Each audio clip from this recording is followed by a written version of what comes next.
예, 시작 기도하도록 하겠습니다. 성부와 성자와 성령의 이름으로. 하늘에 계신 우리 아버지, 아버지의 이름이 거룩히 빛나시며 아버지의 나라가 오시며 아버지의 뜻이 하늘에서와 같이 땅에서도 이루어지소서. 오늘 저희에게 일용할 양식을 주시고 저희에게 잘못한 일을 저희가 용서하오니 저희 죄를 용서하시고 저희를 유혹에 빠지지 않게 하시고 그리스도 구하소서. 아멘. 성부와 성자와 성령의 이름으로.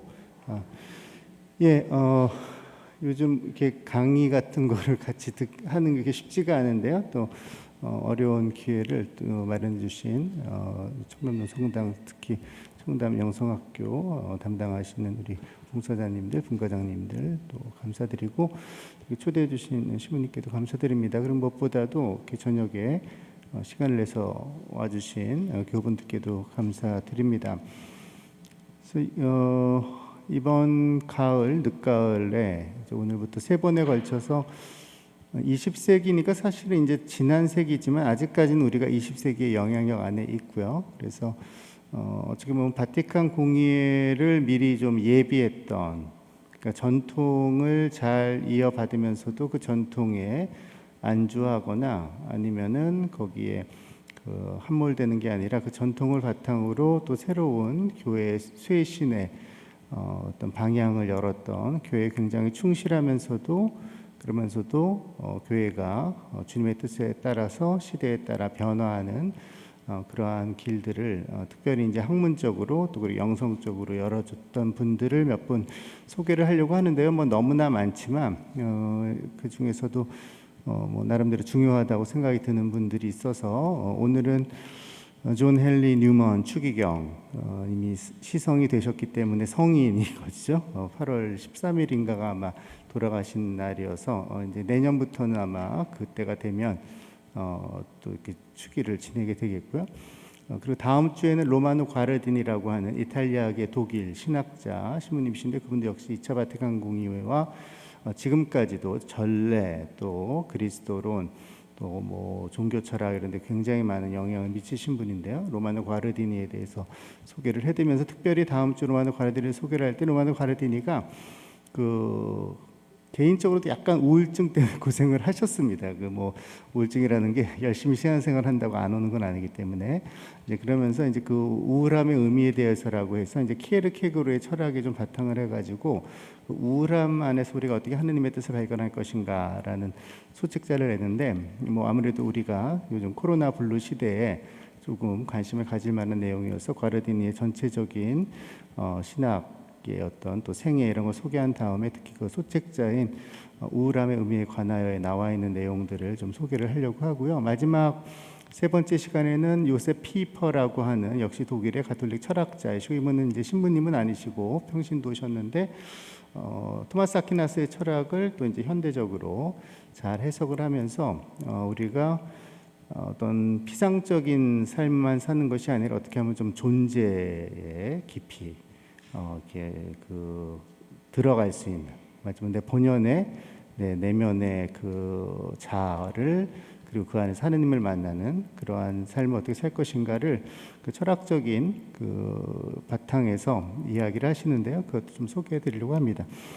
오늘 존 헨리 뉴먼 추기경에 대해서 어떻게 소개를 해드릴까 하다가, 사실 존 헨리 추기경에 대해서는 이제 앞으로 연구가 굉장히 많이 될 분이고요. 물론 지금까지도 많이 됐지만 아무래도 시성이 되고 나면, 예전에 에디트 슈타인 성녀가 그랬듯이 어떤 학자가 시성이 되면 그 학식만이 아니라 학문적 영역만이 아니라 그것을 이제 영성과 또 교회의 삶과 연결해서 또 새롭게 조명을 하게 되죠. 그래서 앞으로 더 많은 책들 혹은 연구들 또 존 헨리 뉴먼에 대한 이야기들이 나오겠습니다만, 뭐 지금까지 나오는 것만 해도 굉장히 많은 연구들이 있습니다. 근데 지금까지는 주로 신학자로서 연구들이 돼 있고, 이분이 쓰신 여러 가지 책들 같은 게 우리나라에 거의 번역이 돼 있지 않기 때문에 뭐 본격적으로 소개해드리긴 조금 어려움이 있어서 일단은 이분의 생애를 간단하게 소개해드리고, 그 생애를 소개해드리면서 이분의 신학적인 의미들 몇 가지를 꼭 필요한 부분 소개해 드린 다음에, 이분이 삶에서 굉장히 중요한 계기가 하나 있었는데 이제 죽다 살아난 경험이 이제 3번이 있는 분이시거든요. 그 마지막 소위 말하는 마지막 회심의 그 결과가 이제 좀 전에 들으신 가톨릭 성가 26번 가사이기도 한 이끌어 주소서라는 그 성가죠. 그 가사를 작사, 즉 그 시를 쓰게 된 계기가 있는데 그 시 내용들이 우리도 이렇게 묵상을 하면서 많이 마음에 새길 만한 내용이어서 이제 그 부분을 좀 소개해 드리려고 합니다.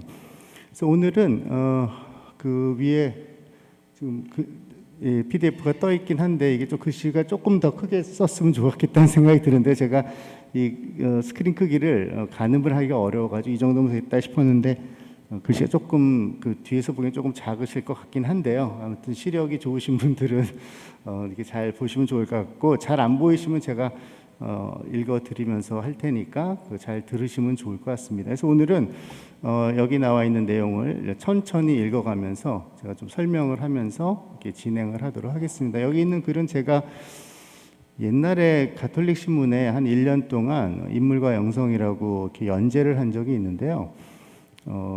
벌써 한 5년 더 된 것 같은데 한 조금 예전에 쓴 글입니다. 그래서 조금 요즘 쓰면 조금 더 내용을 좀 자세하게 썼을 것 같은데 아무튼 그때는 이게 소개해 드리느라고 약간은 개괄적으로 쓴 글인데 그래도 그냥 일반적으로 성인에 대해서 어느 정도 보는 데는 큰 문제가 없어서 그때 쓴 글을 좀 같이 소개해 드리도록 하겠습니다. 먼저 존 헨리 뉴만 추기경 그 앞에 이름을 조금 소개해 드리면 이게 뭐 서양 사람들 이름 보는 그 건데요. 존이라고 그러면은 뭐 다 아시겠습니다만 그 세례명이 되는 거죠. 그리고 그냥 상식선에서 말씀드리면 카디날 추기경이란 말이 우리는 앞에 뭐 염수정 추기경님 뒤에 붙이던가 아니면 추기경 염수정 이렇게 쓰잖아요. 근데 서양 사람들은 꼭 성과 이름 사이에 카디날이란 말을 넣습니다. 그러니까 우리 치면 뭐 추기경, 뭐 수정 이렇게 되는 거죠. 왜 그러냐면은 카디날이라고 하는 추기경이라고 하는 거는 그 전통 자체가 그 예전에 이제 그 황제가 있으면 황제가 원로원을 이렇게 만들고 거기에 어떤 직위를 줬던 이런 전통하고도 같이 연결이 되어 있는 거거든요. 그래서 그 개인에게 주어지는 영예입니다. 그러니까 교구장 이런 거는 그 공적인 일을 수행하는 데 관련된 거고 카디날이라고 하는 거는 그 사람에게 부여된 거거든요. 그래서 꼭 주교가 아니래도 추기경으로 임명을 할 수가 있습니다. 그래서 가끔씩 그런 경우이 나오는데 이제 일종의 아주 훌륭한 교회 학자, 신학자 같은 경우에 은퇴하신 다음에 뭐 교황이 그 신학적인 어떤 업적을 기리면서 이제 추기경이라는 칭호를 주기도 하는 거죠. 그래서 이번에 교황님이 13명의 추기경 새로 서임했다는 거 아마 보셨을 것 같은데 이제 그 기사에서도 그 뭐 제일 화제가 됐던 건 그 워싱턴 교구장 그리고 우리 추기경님이 그 흑인으로선 그러니까 물론 아프리카를 제외한 그 미국에 있는 흑인계 아프리카계 성직자로는 최초로 추기경으로 임명을 했다고 해서 좀 화제가 좀 되기도 했습니다만 그 이번에 추기경님 중에서도 교황님의 어떤 피정 지도하셨던 그 영성가 한 분이 있는데 카타말레사라고 그분도 추기경으로 임명이 됐고요. 또 본당 신부님 한 분도 추기경으로 임명이 됐습니다. 누구냐면은 그 아시시의 수도원에 있는 수도원장 그 프란시스코 신부님도 추기경으로 임명이 됐고요. 마찬가지로 존 헨리 뉴만 추기경 역시 어떤 교구장 역할을 하기 위해서 추기경을 준 게 아니라 이분이 가지신 그 업적, 학문적인 업적 그리고 이분이 하신 교회 안에서의 어떤 신학적인 업적 때문에 이제 카디날이라는 칭호를 준 거죠. 그러니까 일종의 저 어느 경우에는 그야말로 어떤 뭐 명예의 직이라고 생각하시면 되겠습니다. 그래서 되게 신학자들 중에 추기경 직위를 가지고 있는 경우는 추기경으로서 어떤 사목직이나 교구장으로서의 그런 권한을 주는 의미가 아니라 평생 동안 해온 신학적 작업에 대한 교회의 인정 혹은 어떤 감사 이런 뜻이라고 보면 되겠습니다. 그래서 뭐 그냥 좀 쉽게 생각하시면 영국의 뭐 유명한 지휘자들 보면 앞에 써가 많이 붙잖아요. 영화 배우도 그렇고 뭐 어느 정도 유명하고 훌륭한 일 많이 하면은 이제 여왕이 불러서 이제 그 경의 칭호를 주는데 이 교회 안에서도 추기경이라는 칭호가 이제 그런 경우에 사용되기도 합니다. 그렇기 때문에 이제 보통은 성 앞에 붙죠. 그 이름과. 그래서 존 카디날 헨리 뉴먼 보통 이렇게 이제 읽을 수가 있는데, 근데 이제는 성인이 되셨기 때문에 뭐 카디날이라는 말은 별로 의미가 없어서 그냥 존 헨리 뉴먼 성인 앞으로 이렇게 부르면 될 것 같습니다. 작년에 성인으로 시성이 됐습니다. 그 전에 시복은 언제 됐냐면 베네딕토 16세 때. 그러니까 비교적 최근에 이분이 가진 그러한 어떤 성성에 대해서 사람도 관심을 가진 거죠. 워낙 뭐 뛰어난 분이었고 젊었을 때부터도 되게 그 가톨릭에 오지 않고 성공에 있을 때부터도 이미 독신 성소를 느끼셨고 거의 수도자처럼 사는 면도 있으시고 그러셨던 분이셨고 많이 존경받았지만 특히 이제 최근에 들어서 이 여러 그 사회적으로 그 뭐랄까 세속화의 시대에 이 세속화의 시대에 뭔가 등불이 될 만한 성인이 누가 있을까 관심을 가지면서 이 존 헨리 뉴먼 추기경에 대해서 더 사람들이 주목을 하게 되는 것이죠. 이분이 사실은 가장 지적인 사람 중에 하나였고 그냥 뭐 교회 안에서 좀 똑똑한 사람이 아니라 그 당시 영국에 뛰어난 사람들이 많았는데도 그 당시 영국에서 존 헨리 뉴먼처럼 글을 잘 쓰는 사람이 없다고 했었던 거거든요. 그리고 토론도 그렇고 그래서 어떻게 보면은 이 세계와 이 그 세속화된 세계와 대화와 어떻게 보면 그 토론을 하면서도 또 그 사람들에게 이제 감화를 줄 수 있는 그런 모습을 이제 보여주신 분이기 때문에 우리도 이제는 교회가 어떻게 보면 개토처럼 우리끼리만 이렇게 있어서는 안 되는 것이고 세상과 대화를 해야 되는 시대이기 때문에 존 헨리 뉴먼 추기경의 그런 모범이 큰 의미를 가지게 되는 것이죠. 그래서 베네딕토 16세께서도 그런 의미에서 존 헨리 뉴먼 추기경을 복자로 그 복자가 되기 전에 이제 가경자라고 하죠. 베네러블 보통 영어로 해서 가경자로서는 오랫동안 영국 교회에서 존 헨리 뉴먼 추기경을 이제 일종의 성인 같은 분으로 존경해 왔지만 가경자는 그 지역 교회에서만 그 모실 수 있는 거고요. 그 다음에 이제 복자가 돼야지 보편 교회에서 모두 그 성을 인정을 받는 거죠. 그래서 베네딕토 16세 때 복자로 시복이 되셨고 작년 10월에 프란시스코 교황께서 이제 성인으로 시성을 하셨습니다. 이분은 되게 오래 사셨어요. 그 보면 글쎄 뭐 보통 공부를 이렇게 많이 하면은 건강에는 안 좋을 것 같은데 근데 의외로 그 신학자들 보면 장수하신 분들이 꽤 많으시거든요. 철학자들도 그렇고. 이분도 1801년에 태어나서 1890년에 돌아가셨어요. 그러니까 90세를 사신 거니까 그냥 19세기 내내 사신 분이라고 생각하면 되겠습니다. 그래서 존 헨리 뉴먼 추기경이 그 사실은 20세기 신학에 너무나 영향을 많이 끼치셔서 느낌상은 20세기 초반에도 사셨던 것 같은 느낌인데 실제로 이분이 사셨던 시기는 어떤 사람들하고 비슷한 시기였냐? 뭐 마르크스, 다윈 뭐 이런 사람들. 그리고 아직은 뭐 영국에서 그야말로 산업혁명 후에 애들이 뭐 하루에 16시간씩 뭐 공장에서 일하고 막 이런 시대. 그게 바로 존 헨리 뉴먼이 살았던 시대죠. 그래서 그런 시대에 사실은 한 신학들, 그때 한 생각들인데 그게 20세기 후반까지도 또 오늘날까지도 굉장히 많은 영향을 미치는 걸 보면은 존 헨리 뉴먼 추기경이 얼마나 뛰어난 신학자인 걸 알 수가 있는데 그 이유는 역설적으로 교회 안에서 현대적인 신학 그리고 오늘날에도 힘을 갖는 신학은 대개는 초대 교회의 어떤 신학들을 되살린 것만이 사실은 그만큼의 생명력을 갖는다고 볼 수가 있겠습니다. 언제나 우리가 여러 가지 신학 영성운동을 얘기하지만 결국은 그것들이 뿌리를 내리고 오래 지속이 되기 위해서는 예수님이 말씀하신 복음의 정신으로 돌아가는 영성 생활들만이 사실은 오랫동안 사람들을 움직일 수가 있는 것이거든요. 그때 시대의 어떤 뭐 유행만을 타는, 물론 시대의 흐름을 따르는 건 되게 중요한데 시대의 흐름을 따른다고 하더라도 그 근본 정신은 예수님이 말씀하신 그 복음 정신으로 돌아가는, 즉 원천으로 돌아가는 그러한 신학, 그러한 신심운동 혹은 그러한 영성만이 현대의 어떤 빛이 된다고 할 수 있겠는데 이 존 헨리 뉴먼 추기경이야말로 원천으로 돌아가는 신학이 무엇인지를 보여준 것이죠. 어떤 의미인지는 이따 또 설명을 해드리도록 하겠습니다. 그래서 19세기에 대부분의 자신의 삶을 보냈지만 20세기 이후에 교회의 학문과 신심에 더 큰 영향력을 행사한 인물이신데요. 1차 바티칸 공의회, 2차 바티칸 공의회 모두 영향을 많이 주셨습니다. 사실은 1차 바티칸 공의회와 2차 바티칸 공의회는 굉장히 다른 성격을 가지고 있는 공의회라고 생각하는 경우가 많이 있고, 심지어는 서로 반대되는 공의회다. 그래서 1차 바티칸 공의회는 말하자면 쏟아져 나오는 밀려오는 그 세속화의 시대, 또 국가 권력이 교회를 위협하던 그 시대에 성을 쌓는 게 1차 바티칸 공의회고, 2차 바티칸 공의회는 그 창문을 열어서 이제 사람들과 겁먹거나 아니면 세상에 대해서 적대적 태도를 취하는 것이 아니라 세상을 긍정적으로 바라보고 세상과 대화를 하고, 그리고 요한 23세께서 말하는 대로 아주오라나멘토, 세상에 적응하고 세상과 어떻게 보면 함께 가는 뭐 이런 공의회를 우리가 이해를 하는데, 물론 그런 면도 있습니다만 존 헨리 뉴만 추기경만 놓고 보자면 사실은 존 헨리 뉴만 추기경이 한 이야기가 1차 바티칸 공의회와 2차 바티칸 공의회 공히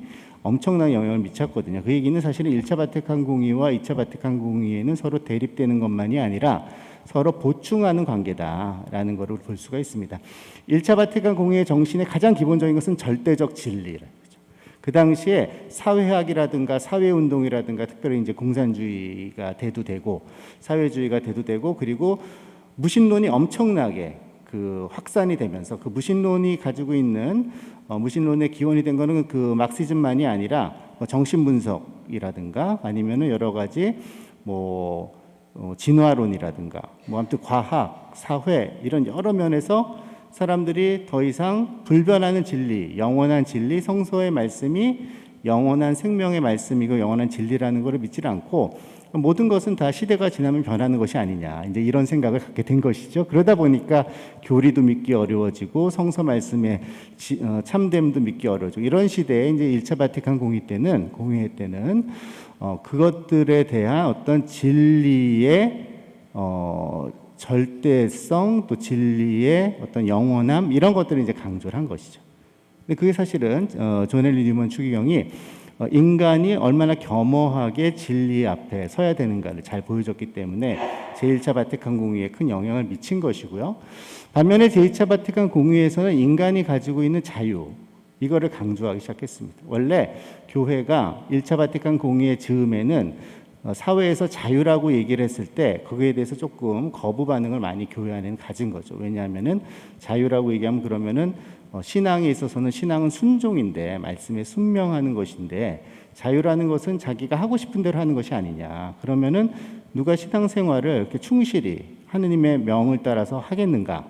그래서 이제 자유라는 것과 신앙이란 게 대립되는 것처럼 생각을 한 것이고, 교회의 가르침과 인간의 양심이라는 것이 서로 부딪히는 것이다. 그래서 그때 이제 제일 문제가 됐던 게, 인간에게 우리 지금 시대에는 너무나 당연한 것이지만 종교의 자유라는 것, 즉 사람이 하느님 말씀을 믿어도 되고 믿지 않아도 되고 이런 거는 상상하기 어려웠던 거거든요. 그때 이제 2차 바티칸 공의회에서 양심이란 거를 부정적으로 보는 것이 아니라 양심이야말로 하느님께서 우리 안에 심어주신 지성소다라는 말이에요. 즉 하느님께서 양심이란, 우리가 가지고 있는 양심과 하느님의 말씀이 대립되는 게 아니라 하느님이 당신이 해주시는 말씀을 우리 안에서 더 잘 이해하게 하고 더 우리의 마음을 움직이게 하기 위해서 우리 안에 양심을 심어주셨다라고 얘기를 하는 거죠. 그러한 생각을 이야기한 거의 어떻게 보면 선구자적 인물이 존 헨리 뉴만이었습니다. 존 헨리 뉴만이 뭐라고 표현하냐면 되게 아름다운 표현인데, 그분의 나중에 그 어떤 본인의 모토이기도 했는데, 마음이 마음에게 말한다는 표현을 합니다. 즉 하느님께서 내 안에서 나의 양심에 말씀하신다는 것이죠. 이런 것들을 통해서 제2차 바티칸 공의회에서도 존 헨리 뉴만의 신학을 이제 받아들이고요. 뭐 그 밖에도 뭐 여러 가지 뭐 현대 신학에서도 중요한 요소들이 있는데 이따 조금 더 말씀드리도록 하겠습니다. 여기서 조금 계속 읽어가 보면 그가 남긴 정신적이고 영적인 유산들은 현대 교회의 삶과 신학에 있어서 나침반 역할을 하는 제2차 바티칸 공의회에서 결정적인 기여를 하였습니다. 보통은 제1차 바티칸 공의회의 교황 무류성, 교황이 유권적으로 해석한 교리나 그 또 윤리에 대한 가르침은 그르침이 없다라는 교황 무류성에 있어서 이제 이 존 헨리 뉴만이 상당히 기여를 해서 제1차 바티칸 공의에 관해서만 존 헨리 뉴만을 언급하는 분들도 있는데, 사실은 제2차 바티칸 공의에서 말하는 양심의 자유, 인간이 그리고 진리를 찾으려는 그런 갈망이 있다라는 어떤 인간학적인 인간 이해, 이런 것들이 존 헨리 뉴만 추기경의 글들에 되게 잘 나타나 있습니다. 2010년 9월 19일 교황 베네딕토 16세에 의한 뉴먼 추기경의 시복은 그의 교회와 신학에 대한 기여를 다시 한번 확인하게 하는 의미 있는 사건이었습니다. 베네딕토 16세께서 워낙 존 헨리 뉴먼을 좋아했습니다. 그래서 교황 되시고 나서 거의 처음에 한 것 중에 하나가 이 존 헨리 뉴먼 추기경의 시복을 이제 빨리 진행을 시켜라. 그래가지고 2010년에 시복이 됐죠. 이 시복의 의미는 뭐냐면은 그 교회 역사 안에서는 굉장히 훌륭한 학자들이 많으셨는데요. 그 훌륭한 학자들 중에서도 그냥 뛰어난 학자, 뛰어난 신학자, 뛰어난 교수 이런 의미가 아니라 이분들이 가르쳐 주는 것들은 교회의 어떤 그 방향, 교회의 신학, 교회의 어떤 가르침에 있어서 말하자면 하나의 기둥과 같은 역할을 한다. 그러니까 우리가 믿고 그것들을 배울 수 있는 정말 교사와 같은 역할을 한다. 이런 분들이 있습니다. 이런 분들을 우리가 가장 그분들 중에 중요한 분들은 교부라고 부르는데 교부는 그러나 7세기까지만 얘기를 합니다. 왜냐하면 초대 교회가 형성되는 그리스 히랍 교회에서는 이제 동방 교회에서는 6세기, 다음에 라틴 교회에서는 7세기, 보통 그래서 그레고리오 교황까지만 교부란 말을 쓰고요. 그 이후 중세에서는 어떤 일을 쓰냐면 교회 학자란 말을 씁니다. 그러니까 토마스 아퀴나스, 뭐 보나벤투라, 뭐 이런 아니면 알베르토 마뉴스, 그러니까 알베르토 성인 이런 우리가 잘 아는 우리가 잘 알려져 있는 뛰어난 학자, 위대한 학자 성인들 같은 경우 이제 교회 학자라는 명칭을 붙여주고요. 그 아주 그런 뭐 대단한 학자로서 유명하지 않다 하더라도 하느님이 주신 영감에 의해서 통찰력을 가진 성인들에게도 교회학자라는 이름을 간간히 붙여줍니다. 예를 들면 시에나의 카타리나 성녀, 그리고 소아 데레사, 거기도 이제 교회학자라는 이름을 이제 붙여주는 것이죠. 그리고 뭐 대데레사도 마찬가지로. 근데 이제 근대 이후로는 사실은 교회학자라는 이름을 붙일 만한 사람이 그 초대 교회 때나 중세에 비해서 그렇게 많지는 않고, 특히 현대에는 그렇게 많지 않은데 공식적인 명칭은 아니지만 사실은 존 헨리 뉴먼 추기경을 이 시복을 하고 또 시성을 했다는 것은 어떤 의미에서는 이분이 가르치시는 것들, 이분의 저술도 이런 것들이 교회 학자로서의 그런 어떤 권위, 그런 중요성을 가진다는 의미가 되는 것이죠. 물론 이분이 살았던 삶 자체도 되게 모범적이고 우리가 뭐 본받을 만한 그런 내용이지만, 한편으로 이분이 쓰신 글들, 이분이 쓰신 저술들, 묵상들 이런 것들이 앞으로도 끊임없이 그것들을 연구하고 그것들을 우리가 읽고 거기서 이제 배울 필요가 있다라는 의미입니다. 근데 좀 아쉽게도 아직 우리말로는 거의 번역된 글들이 없는데 앞으로 이제 시성도 되셨으니까 차차 많이 번역이 되어 나오리라고 생각합니다. 재밌게도 이분이 이제 가톨릭의 성인이지만 성공회에서 가정에서 태어나서 성공회 신자로서 쭉 생활을 하다가 성공회에서 서품도 받고 성공회에서 옥스퍼드에서 교수까지 하던 분이었기 때문에 이제 개신교에서 또 관심이 굉장히 많이 있죠. 물론 개종은 했지만, 그래서 오히려 이제 개신교에 있는 학자들도 연구를 많이 하는데, 이제 앞으로 이제 교회 안에서도 우리 가톨릭 교회 안에서 존 헨리 뉴먼에 대한 글들이 많이 번역되어 나오지 않을까라고 기대를 하고 있습니다. 아까 양심에 대해서 말씀을 드렸는데요. 이분이 맞습니다. 이분이 얘기하신 것 중에 또 되게 중요한 게 여러 가지 주제가 있지만 두 가지만 간단하게 말씀드리면, 교의라는 게 발전하는 것이다라는 이야기를 했습니다. 이제 그 얘기가 되게 좀 어려운 얘기이기도 하지만 한편으로는 이제 우리가 지금 믿고 있는 삼위일체 교리 이런 걸 보면은 성서에 삼위일체가 우리가 아는 형태로 써 있는 건 없거든요. 그래서 이제 가끔 이제 질문을 하는 거죠. 도대체 이거가 성서에 나오지도 않는데 삼위일체라는 거를 이렇게 언어로 표현하는 거가 과연 어떤 근거를 가지고 있는가? 그래서 우리가 교의라는 거는 즉 그 신앙의 도그마라고 얘기를 하죠. 어떤 교의, 우리가 믿을 교리의 근간이 되는 걸 교의라고 합니다. 즉 성서에 나오는 건 아니지만 성서에 비추어서 성전을 통해서 그 교회 학자들을 통해 가지고 시간과 함께 조금씩 형성된 그리스도교의 본질에 대한 가르침이자 그걸 이제 문장으로 만들어낸 것이죠. 그건 어떤 한 사람의 아이디어가 아니라 시대 안에서 성령의 인도하에서 시간과 함께 닦여져 간 그게 이제 교의라는 거죠. 교의가 삼일체, 우리가 지금 사도신경에서건, 사도신경은 사실은 사도들이 12사도들이 모여서 한 기도는 아닙니다. 그거는 되게 나중에 오히려 신경을 보면 긴 신경이 있죠. 니케아 콘스탄티노플로스 신경이라고 하는 그게 먼저 생긴 것이고, 사도신경은 여러 가지를 해서 종합을 해서 사도들의 신앙, 즉 사도들이 믿었을 가장 핵심적인 걸 모아서 이제 사도신경이라고 얘기를 하는 거거든요. 사도적인 신경이란 뜻이지 사실은 사도들이 예수님과 함께 기도했던 그런 내용은 아니고, 근데 그런 신경의 형식으로 정착되기까지는 수백 년이 걸렸다는 거죠. 수백 년 동안 그 교의도 발전 과정을 겪었다. 그렇게 보면 어떻게 보면은 인간적인 요소도 그 안에 있기 마련이고, 그래서 때로는 이 계시 진리는 하느님이 주신 진리지만 그거를 인간이 이해하고 인간의 언어로 정확하게 표현하기까지는 많은 오류도 있었고, 그 많은 오류들을 우리가 뭐라고 하죠? 이단. 그래서 이단이라고 하면 머리에 뿔이 나고 막 사악한 그런 걸 연상하기 이전에 사실은 이단이라는 거는 기본적으로는 교의를 잘 이해하고 교의에 적합한 표현을 찾기까지의 일종의 시행착오들이 이단이라고 생각하시면 되겠습니다. 그러니까 그 과정을 통해서 교의가 조금씩 발전을 하는데, 다만 그것이 인간이 가지고 있는 합리성이나 아니면 인간이 생각하는, 자신이 생각하기에 납득이 가는 것만으로 되는 건 아니라는 거죠. 즉 성령의 인도를 통해서 때로는 인간적으로 생각하면은 이렇게 표현하는 게 더 사리에 맞는 것 같은데, 그거는 성령이 우리에게 인도하는 계시 진리와는 다르기 때문에 훨씬 쉽게 표현하는 게 있다 하더라도 정말 그 계시 진리에 합당한 표현을 찾기 위해서 훨씬 더 어려운 길을 가는 경우도 있다라는.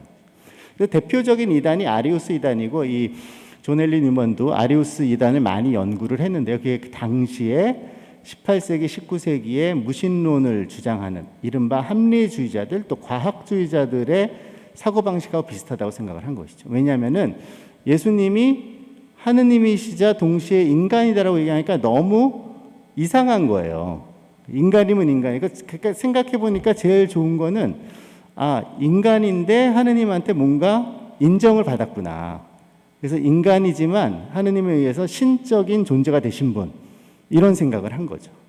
그러니까 진짜 신성이 있는 것이 아니라 인성만이 있는 것이 아닐까, 뭐 이런 생각들을 하고, 그러니까 이런 여러 가지 생각들이 어떻게 보면 인간적으로 생각하면 훨씬 합리적인 것 같은데 그거는 아니라는 거죠. 즉 교의는 인간이 발견한 게 아니라 하느님께서 주신 계시 진리 안에서 우리에게 주어진, 서서히 드러난 건데, 그것이 우리에게 다 드러날 때까지는 긴 시간과 그 시간 동안 고민하고, 또 때로는 서로 경론을 벌이기도 하고, 또 때로는 오류에 빠지기도 하고, 이런 과정들이 다 포함됐다라는 것이죠. 그런 과정을 통해서, 어려운 과정을 통해서 뭐 공식적으로는 칼케돈 공의회에서, 니케아 공의회와 이제 칼케돈 공의회에서 이게 정리가 되는 것인데, 이 존 헨리 뉴먼이 이 신앙 교의의 발전이라는 걸 연구하면서, 교의라는 것도 발전 과정을 겪었다는 걸 연구하면서 이르는 결론이 뭐냐?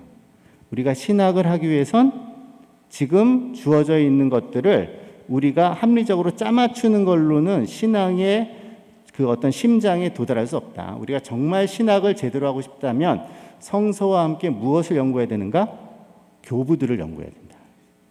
즉 예수님이 돌아가시고 사도 바울로가 예수님의 정신을 신학적으로 처음으로, 그러니까 어떻게 보면 역사상 최초의 신학자는 사도 바오로라고 생각하시면 되겠습니다.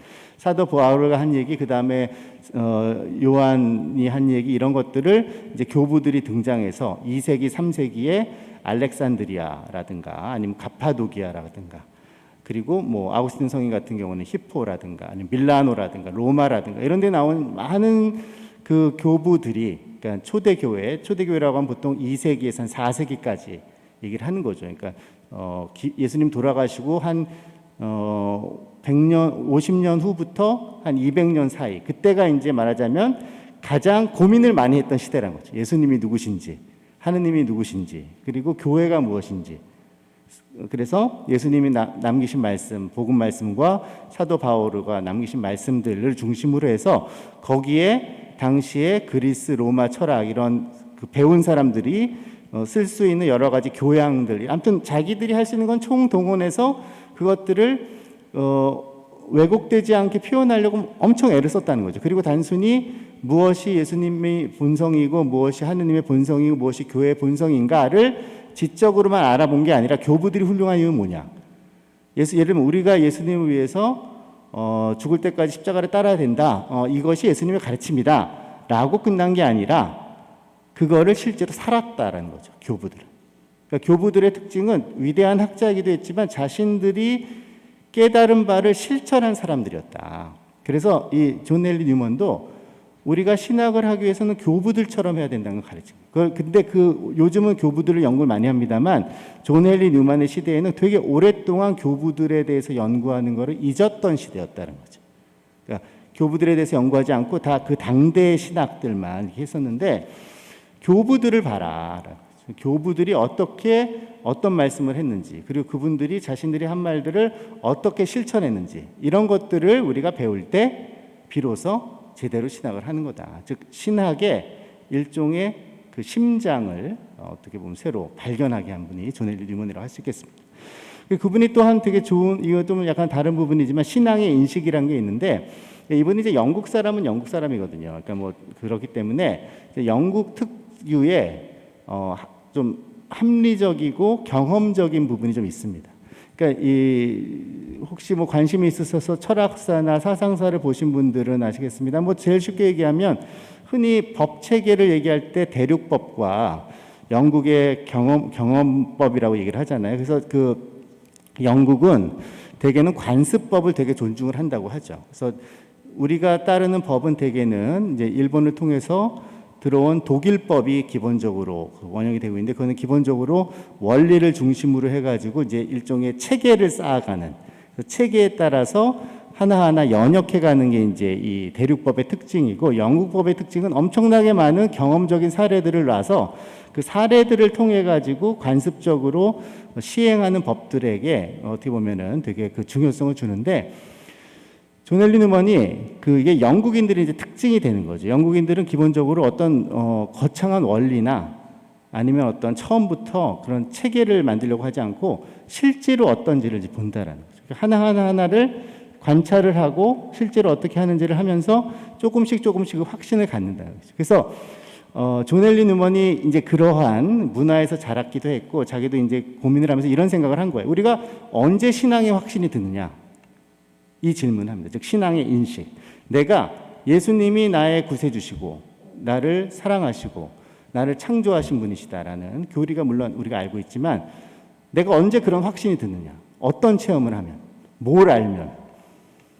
그때 우리가 보통 생각하는 건 내가 무슨 언제 하느님이 좀 그런 계시를 주실까? 아니면 도대체 내가 무슨 책 하나를 읽으면은 좀 제대로 이번에는 그런 그 신앙의 확신을 갖게 될까? 이런 질문을 할 수가 있는데, 존 헨리 뉴먼은 그런 게 아니라 신앙의 확신은 사실은 가랑비에 옷 젖는 듯이 확신이 온다. 아주 작은 것들이 나도 모르는 사이에 하나하나 쌓여지면서 내 안에서 확신이라는 것이 나도 모르게 생기는 것이지, 어떤 한 가지 엄청난 사실을 통해서 변하는 그런 것이 아니라는 거죠. 즉 개연성이 있는 사소한 것들이 모여서 내 안에 형성된 그 신앙의 확신이야말로 사실은 그것이 훨씬 더 강하고 단단하고 오래 간다는. 우리 주변에서도 사실은 어떤 엄청난 체험을 해가지고 엄청나게 크게 변하신 분들이 있는데, 뭐 이거는 뭐 다 그런 건 아닙니다만 꽤 많은 경우에 또 한참 있다 보면은 언제 그랬냐는 듯이 또 옛날처럼 돌아가는 경우도 많이 있고. 근데 오히려 뭐 대단한 체험한 것 같지 않고 그냥 매일 미사 나오시고 매일 뭐 레저 주에 참석하시고 뭐 특별하게 무슨 엄청난 뭐 공부를 하시는 것도 아닌데 정말 꾸준히 평생 해오신 분들을 보면 그 뭐라고 말할 수 없는, 뭐라고 표현하기 어려운 그런 단단함이 있어요. 그러니까 왜 그거를 그렇게 믿으세요? 라고 했을 때 믿으려고 고민하고 뭐 그거를 이유를 댈 필요가 없는 것이 그냥 어느 사이에 정말 가랑비에 옷 젖듯이, 그리고 모르는 사이에 그 싹에서 열매가 나듯이 그렇게 자라난다는 거죠. 존 헨리 뉴먼이 이걸 통해서 이야기해 주는 것은 우리가 신앙의 확신을 갖고자 할 때 우리 삶의 모든 부분이 다 우리의 신앙의 확신과 다 관련된다는 거죠. 우리가 성당 와서 예를 들면 내가 1시간 묵상하고 기도하고 이런 것만이 내 신앙의 확신이 되는 게 아니라 내 사소한 말 어떻게 하는 방식이라든가 생각하는 방식이라든가 사람을 대하는 태도라든가, 즉 우리가 큰 일을 통해서 대단한 일을 통해서 신앙의 확신을 가지려고 노력하려는 건 아니라 아주 작은 일들, 우리가 소소하게 하는 일들을 꾸준히 해감으로써 우리 안에 신앙의 덕이 생긴다는 것을 잊지 말아야 된다는 것이죠. 이것이 존 헨리 뉴먼 추기경이 물론 이렇게 쉬운 얘기를 하진 않으셨고요. 굉장히 그 동의의 문법이라고 하는 상당히 어려운 책에서 학문적으로 다뤘습니다만 기본 골자는 그런 겁니다. 사람이 어떤 확신이 생기고, 또 이건 이제 아리스토텔레스도 비슷한 얘기를 했는데 그 사람 물론 신앙에 대한 얘기가 아니라 지혜. 사람이 언제 현명해지느냐? 자기도 모르는 사이에 현명한 일들을 조금씩 하다 보면은 어느 사이에 자기도 모르게 현명해져 있다라는 거거든요. 신앙도 마찬가지로 한 번에 큰 어떤 체험을 통해 가지고 내가 믿음이 아주 확고해지기를 기대하는 거는 비유하자면 약간 로또를 기다리는 사람이라고 할 수 있고, 우리가 하는 합리적이고 어떻게 보면 현명한 길은 나에게 주어져 있는 작은 일들을 충실하게 하는 것, 그리고 작은 일들을 통해서 내 안에 나도 모르게 신앙의 덕이 자라나도록 내 삶 전체를 하나님께 개방하는 게 중요하다고 얘기하고 있습니다. 아무튼 이런 주제들, 그 밖에도 여러 주제가 있습니다. 주로 이런 주제들을 이제 연구를 하셨고요. 그래서 주요 신학적 주제에 대한 그의 깊은 통찰은 새로운 상황에 처한 교회가 전통과의 연속성을 지키면서도 현대적인 신학의 문을 열 수 있게 한 중요한 영감이 되었다라는 것이죠. 그러면서도 신학자로서의 자의식을 앞세우기보다는, 이분은 자기가 정말 똑똑한 사람이었거든요.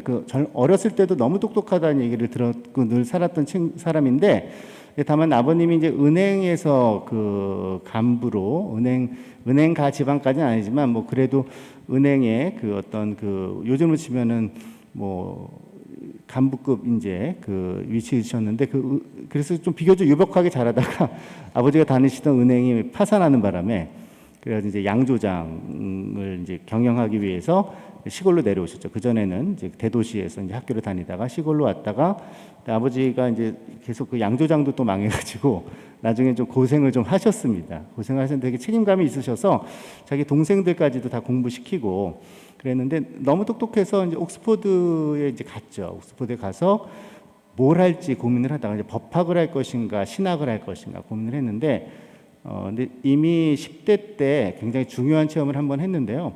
10대 때 거의 12살 정도에 열병을 아주 심하게 앓았었습니다. 이게 존 헨리 뉴먼이 3번에 걸쳐서 열병을 자기가 30살까지 하면서 그때마다 새로운 결심을 많이 하는데, 그때 굉장히 진지하게 하느님께 회개하는 체험을 하게 됩니다.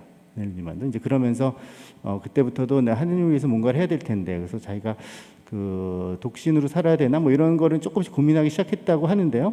근데 이제 아주 진지한 건 아니었다가 이제 자신의 진로를 정해야 했을 때 그래서 신학을 법학 대신에 이제 신학을 선택을 했죠. 근데 신학을 선택을 해서 이제 그러니까 이 당시는 아직 성공회였으니까 성공회 성직자로서 이제 활동을 하면서, 그 당시 영국은 좀 복잡한데 성공회라는 게 국교회잖아요. 영국은 그러니까 나라에서 종교의 수장이 여왕 영국 왕이니까, 그러니까 국교회가 된다, 국교회의 성직자가 된다는 건 또 일종의 관료가 되는 거예요. 그래가지고 옥스퍼드에서 그 대학의 운영에 이제 관료로도 참여하면서 연구도 하고 또 부제로서 사목도 하고 아무튼 이러면서 이제 옥스퍼드를 중심으로 지금도 이제 굉장히 옥스퍼드에서 유명한 칼리지 중에 하나인데 오라이얼 칼리지에서 이제 이렇게 활동을 하게 됩니다. 근데 이제 이렇게 보면 이제 경력을 많이 쌓은 사람이고 신학적으로도 유명한 사람이었지만, 한 번도 자기가 이 신학과 어떤 그런 자신의 지위에 관심이 있었던 사람이 아니라 늘 신앙인이자 구도자 그리고 목자로서의 진실하고 경건하며 겸손한 모습을 가졌던 사람이라는 증언들이 나오고 있습니다. 그래서 존 헨리 뉴먼은 자기 친구들이 다 똑똑한 사람들이었고, 대학에서 만난 사람들은 그 똑똑한 사람들은 다 그 당시에 유행이 뭐냐? 교회를 비판하고 신앙은 다 미신이다, 이렇게 생각하던 시대였죠. 어떤 사람은 마크시스트고, 어떤 사람은 아담 스미스를 따르는 사람이, 어떤 사람은 휴음을 따르는 사람이고, 즉 회의주의자고, 어떤 사람들 다윈주의자고, 진화론자고 막 그랬던 시대인데, 그러니까 사실은 자기가 만났던 사람들을 따라가면 되게 어떻게 보면은 회의주의나 아니면 과학주의나 혹은 이런 신앙에 대해서 흔들릴 수도 있었을 텐데, 그런 위기를 이겨낼 수 있었던 것이 아까 말씀드린 처럼 초대 교부들을 연구하면서 그러면서 지금 이 시대에 이러한 어떤 불신앙의 위기라는 것이 지금만 있었던 것이 아니라 초대 교회 때도 옛날에 예수님이 돌아가신 다음에 그 교회 시대 때도 있었구나라는 것들을 많이 체험을 했습니다. 예, 그래서 사실은 옥스퍼드에서 그 성공회 쪽에서도 굉장히 촉망받던 그러한 신학자였는데 그러다가 이 사람이 이제 어떤 운동에 몸을 담게 되냐면 이른바 옥스퍼드 운동이라는 게 있습니다. 그건 뭐냐면은 성공회 안에서 가톨릭을 너무 배척만 하지 말고, 물론 교황에 대해서는 기본적으로는 물론 당연히 배척을 하겠죠. 그 헨리 8세 이래로 영국 성공회는 교황과 정치적으로 이제 대립을 하니까. 근데 교황은 밉더라도, 예를 들면 이 성공회 입장에서 생각했을 때 교황은 밉더라도 그렇지만 교회 전통은 가톨릭 교회가 가지고 있는 게 맞지 않냐라는 거죠. 그래서 옥스퍼드를 중심으로 해서 가톨릭 교회가 가지고 있는 그 전통을 다시 배우는 운동이 일어났습니다. 특별히 성사에 대해서도 관심을 갖는. 그러니까 개신교는 루터 이래로 말씀에 대해서만 관심을 갖는데 사실은 교부들의 그 문헌을, 교부들의 작품을 연구하면 연구할수록 이 우리의 신앙이 가지고 있는 아주 핵심이 뭐냐면 성사적 구조라는 게 드러나는 거거든요. 사크라멘툼, 우리가 성체 성사, 세례 성사, 이 모든 게 뭐냐? 결국 보이는 물질을 통해서 보이지 않는 하느님의 은총을 드러내는 거잖아요. 즉 성사가 무엇인지를 모르면 이 세상 안에서 하느님을 우리가 만나 배울 방법이 없다라는 거죠. 즉 성서를 읽을 때도 그거를 성사를 대하듯이 하느님의 말씀 안에서 예수님을 만나기 위해서는 시간과 공간이 떨어져 있잖아요. 시간과 공간이 떨어져 있음에도 지금 여기에서 우리가 예수님께 다가가기 위해서는 예수님께서 우리에게 이 자연이든 아니면 사건이든 이 세상 안에 있는 것들을 통해서 우리에게 끊임없이 당신의 말씀을 하신다는 그런 확신이 있어야 되고 그런 성령의 그 영감이 있어야 되는 거거든요. 근데 그게 바로 성사적 구조라고 얘기합니다. 신학적으로는 그거를 옥스퍼드 운동에서 굉장히 중요하게 얘기를 했는데 이제 그게 이제 성공회 안에서도 크게 논란이 되었죠. 되게 똑똑한 그리고 그 뛰어난 학자들이 많이 여기에 참여했는데 그 안에서 일종의 어떤 경론이 나면서 꽤 많은 사람들이 그때 가톨릭으로 개종을 하는데 안 한 사람도 있지만 그 중에 한 명이 이제 존 헨리 뉴만 추기경이었습니다. 그래서 그 가톨릭을 개정한 다음에는 어떤 본당을 맡지는 않고 오라토리오회라고 필리포 네리 성인께서 만든 그 전통을 따라서 일종의 모여서 기도하는 수도원 같은 양식이죠. 일종의 조금 완화된 형식의 수도회를 이끌면서 그 안에서 연구하고 집필 활동을 하고 그래서 이제 그 옥스퍼드에서는 더 이상 활동을 할 수가 없잖아요. 개종을 했으니까. 이 영국에서 가톨릭 신자들이 시민권을 제대로 행사할 수 있었던 거는 1830년대부터였습니다. 그 전에는 가톨릭 신자가 됐을 때는 국민권 제한을 굉장히 많이 지금 예를 들면 베트남 교회나 이런 것처럼. 그러니까 물론 피해 박해는 끝났지만 엘리자베스 2세 1세 여왕 있을 때 그런 피해 박해 같은 건 끝났지만 국민권 제한도 많이 됐던 그런 시대였기 때문에 옥스퍼드에서 이제 더 이상 개종한다면 활동을 할 수 없었고 그래서 어디로 가냐면은 이제 더블린 대학, 그 아일랜드에서 가장 좋은 대학이죠. 더블린 대학을 세울 때 그때 이제 참여를 하십니다. 그래서 이제 말년에는 주로 그 더블린 대학에서 이제 활동을 하기도 하셨습니다. 그래서 이분 이제 그 45세의 나이로, 그러니까 꽤 나이가 들어서 오셨지만 90세까지 사셨으니까 45년은 성공의 신자로서 45년은 가톨릭 사제로 사는 거고 이제 나중에 아까 말씀드린 것처럼 추기경이라는 칭호도 받게 되는데 이분이 굉장히 많은 책을 쓰셨습니다. 그 중에서도 아폴로지아라는 책이 있는데요. 나의 인생의 어떤 변론, 자신을 고백하는 책인데 그거는 현대의 고백록이라고 얘기할 정도로 그러한 훌륭한 그 평가를 받는 책이고 가톨릭에 귀의한 다음에도 당연히 그 성공회에서만 비판하는 게 아니라 가톨릭 교회 안에서도 존 헨리 뉴먼 추기경에 대해서 좀 의심하는 사람이 많이 있었습니다. 이렇게 개종을 했으니까 과연 가톨릭 정신에 진실할까? 그리고 특히 이제 마지막까지도 헨리 뉴먼 추기경도 고민했던 게 아무래도 성공회 출신이었기 때문에 교황에 대한 충성이라는 것이 좀 어려운 문제였겠죠. 그런 문제들도 있고 나중에 이제 그걸 극복했습니다만 이제 더군다나 그때 가톨릭 교회에서도 성공회와 마찬가지로 교부들을 연구하는 것은 낯설었거든요. 그때 가톨릭 교회 신학은 대개는 중세 후기에 스콜라 철학이라고 그래가지고 아주 복잡한 어떤 그 논리를 전개하는 그런 일종의 교과서적인 철학이 주로 했었지, 교부들의 원전을 읽고 교부들이 말씀을 다시 한번 묵상하고, 말하자면 처음으로 돌아가서 원점에서 시작하는 이러한 신학들은 없었거든요. 그런 건 위험하다고 생각을 하고 했으니까, 그 존 헨리 뉴만 추기경이 얼마나 훌륭한 신학자라는 게 교회 안에서 입증되고 사람들이 확인하는데 시간이 좀 걸렸죠. 그렇지만 당연히 시간과 함께 존 헨리 뉴만 추기경의 명성은 점점 올라갔고 많은 영향을 미쳤고, 그래서 1879년, 그러니까 추기경 존 헨리 뉴먼이 이제 80세가 다 됐을 때 레오 13세께서 추기경으로 서임을 한 거죠. 그 얘기는 이 사람의 신학을 이제부터 믿을 수 있다, 그 얘기가 되는 것이죠. 그 다음부터는 아까 말씀드린 대로 제1차 바티칸 공의회, 그리고 한참 세월이 지나서 제2차 바티칸 공의회도까지도 많은 영향을 미치셨습니다. 그래서 이분이 쓰신 책 중에 그 교의의 발전, 동의의 문법, 옥스퍼드 설교집 이런 것도 대단히 신학적으로 중요하고, 좀 독특한 책이 그 아이디어 오브 유니버시티라고 해서 교양의 이념이라는 책이 있는데, 이 책은 가톨릭 신학과 상관없는 사람들도, 일반 교육학자들도 반드시 읽는 책 중에 하나입니다. 그게 현대의 그 대학에서의 교양 교육의 기틀을, 왜 대학에서 교양을 가르쳐야 되는가, 왜 대학에서 전공만이 아니라 대학이 왜 직업훈련소처럼 되면 안 되는가를 이야기한 아주 중요한 저서가 되는 것이죠. 아무튼 굉장히 많은 영향을 미친 분이시고요. 그래서 이런 분이라고 이제 그걸 기억을 하시고, 그래서 이제 그 아까 말씀드린 대로 그 성가 이끌어 주소서, 그 시가 어떻게 나왔는지 좀 같이 살펴보도록 하겠습니다. 존 헨리 뉴만은 유년기, 청년기에서 3번에 걸쳐서 생명의 위협을 받을 만큼 열병을 겪는데요. 그 열병을 겪을 때마다 굉장히 예민하셨던 분 같아요. 그래서 육체적으로 그런 열병을 겪을 때마다 자신의 어떤 신앙에 있어서도 깊은 회심을 하고, 이제 회심에 이르기까지는 많은 고통을 겪었겠죠. 말하자면 번민과 또 어떤 두려움과 또 내 안에서의 어떤 굉장히 큰 격동을 느꼈는데, 아까 말씀드린 대로 첫 번째 열병을 겪었을 땐 자기가 뭔가 하느님께로 다가가야 되겠다라는 거. 두 번째는 자기 여동생이 죽었을 때, 굉장히 아끼던 여동생이었는데 여동생이 16살의 나이로 죽었을 때, 그때 존 헨리 뉴먼이 19살 정도 됐었는데, 그때 엄청난 슬픔에 빠지면서 또 그때 굉장히 큰 내적 체험을 하고요. 마지막이 바로 이 성가와 관련된 체험입니다. 15살 때 그 자기가 이 죽은 동생 이런 걸 보면서 당시에 여러 가지로 어떤 이 뭐랄까요, 무신론 이런 거에 어떤 유혹에서 이겨났다면, 이제 마지막 열병은 말하자면 자신에게 마지막 짐처럼 있었던 거.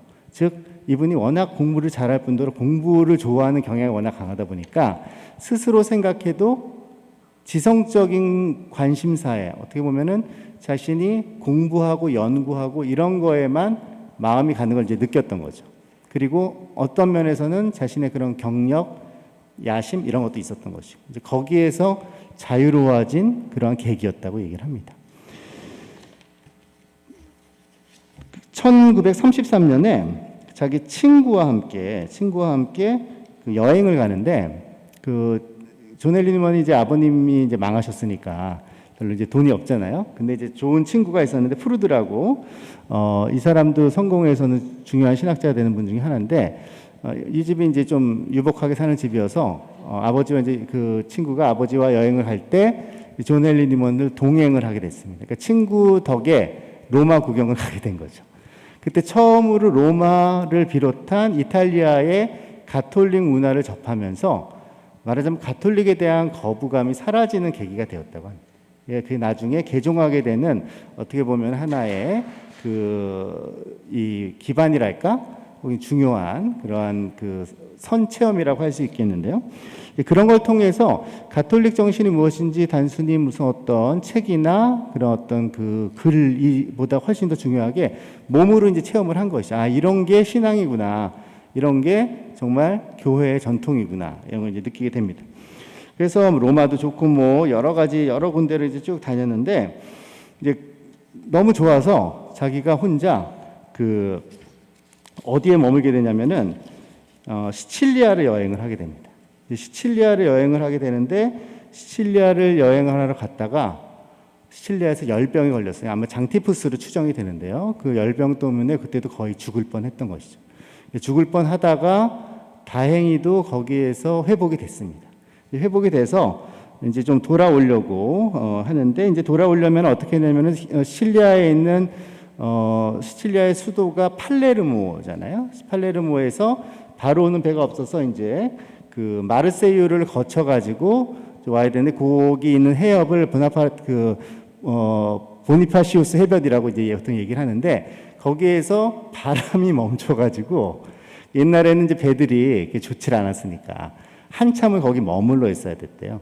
그래서 그때 그동안의 로마를 쭉 자기가 이 이탈리아를 경험한, 여행한 그 체험들, 그리고 동시에 자신이 그 큰 병에서 낫게 된 그런 체험들, 지금까지 살아온 삶의 궤적, 이런 것들을 천천히 다 묵상할 기회가 되었다고 합니다. 그러니까 그 배 안에서 자신의 어떤 청년 시절에 있었던 모든 그 삶의 여정, 그리고 어떤 영적인 여정 같은 것들이 일종의 피정을 한 셈이 된 것이죠. 그 결과 떠올랐던 시가 뭐냐? 바로 구름 기둥, The Pillar of the Cloud라는 그러한 시를, 기도시를 쓰게 됩니다. 그것이 이제 우리가 잘 아는 그 성가의 그 가사가 되는데, 그래서 그 존 헨리 뉴만에 관한 유명한 그 전기 이름 중에 하나도 The Pillar of Cloud, 그 구름 기둥이라고 이제 얘기를 되는데, 그 구름 기둥이란 거는 뭐 잘 알다시피 이스라엘 백성을 이끈, 그 광야에서 이끈 그 구름 기둥을 얘기하는 거죠. 즉 하느님께서 나를 어떻게 이끄셨는가, 그리고 내가 그렇게 어떻게 응답했는가라는 그러한 얘기인데, 그러니까 이거는 한편으로는 자신이 지금까지 살아온 삶에서 하느님이 어떻게 작용하셨는가에 대한 고백이기도 하지만, 묘하게도 그 시를 읽다 보면 또 존 헨리 뉴만 추기경이 그 나중에 가톨릭으로 귀의를 해가지고 살아온 그러한 신학적인 여정들을 아는 사람이 보자면은 앞으로 살아갈 길을 어떻게 보면 예비한 것이다라고까지도 얘기할 수 있겠습니다. 그래서 이 시는 어떻게 보면 뭐 어려운 시는 아니지만, 존 헨리 뉴만이 어떤 인물인가, 존 헨리 뉴만이 뭐 위대한 작품도 많이 썼지만 그 사람 마음 깊은 데서 있었던 그 신앙의 원형이 어떤 것인가를 알려주는 그러한 시라고 할 수 있겠습니다. 그 시를 좀 읽어드리면 다음과 같은데요. 뭐 다 성가를 우리가 읽어봤으니까 다 기억은 나시라고 생각이 듭니다. 인도하소서 온유한 빛이시여, 저를 둘러싼 어둠 속에서 저를 이끌어 주소서. 밤은 어둡고 저는 집에서 멀리 떠나왔으니 저를 이끄소서. 늪지와 진창을 지나 암벽과 급류를 넘어 밤이 다 지나갈 때까지, 그리고 아침이 밝아 제가 오래전부터 사랑했을 때 그 사이 잃어버리고 말았던 당신의 천사가 미소 지으며 맞이하리다. 짧은 시지만 여기에 인생이 어떻게 흘러갈 것인가, 그리고 인생의 끝에 우리가 누구를 만날 것인가, 우리가 죽음의 순간에 과연 하느님을 어떻게 만나 뵐 것인가, 그런 고백이 다 담겨 있다고 할 수 있겠습니다. 이 시를 쓰고서 누구한테 보여주지 않았고요. 7년 동안 간직했다고 합니다. 자신이 간직하고 늘 혼자 기도를 하다가 나중에 이제 유명해져서 책들을 이제 쓰게 될 때 한 7년쯤 지나서 거기에 출판에 실었는데, 그걸 보면은 이 시가 이 사람에게 얼마나, 이 성인에게 큰 의미를 갖는가를 우리가 얘기를 해주고 있고요. 특별히 이 시를 볼 때마다 먼 곳을 원하지 않고 한 걸음이면 족하다라는 그 구절이 개인적으로 굉장히 인상적인데요.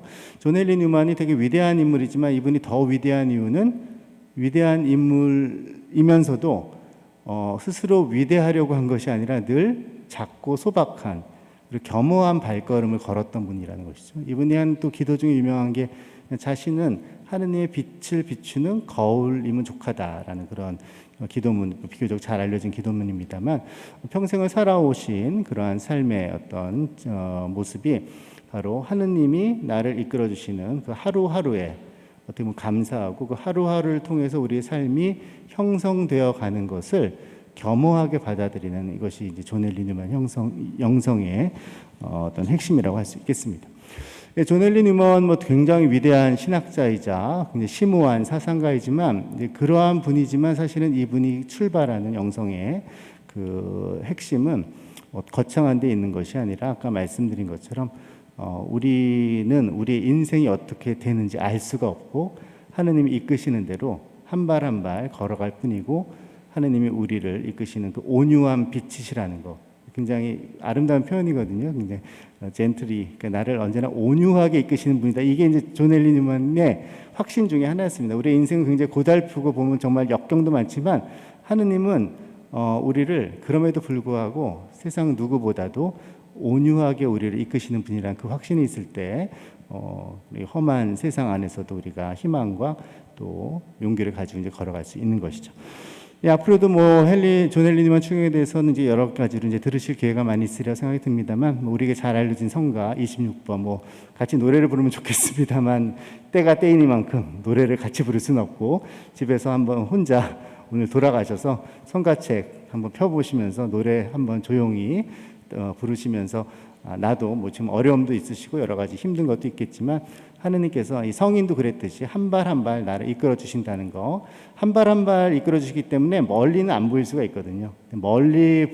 우리가 흔히들 멀리 보고 살아야 된다는 얘기를 많이 합니다만, 또 신앙인 입장에서 봤을 때는 멀리 보이지 않을 때, 앞이 깜깜해 보일 때는 그냥 하느님께 맡기고 하느님이 이끄는 대로 그냥 한 발씩 한 발씩 나아가는 것이야말로 사실은 신앙의 본질이 아닐까 생각하게 됩니다.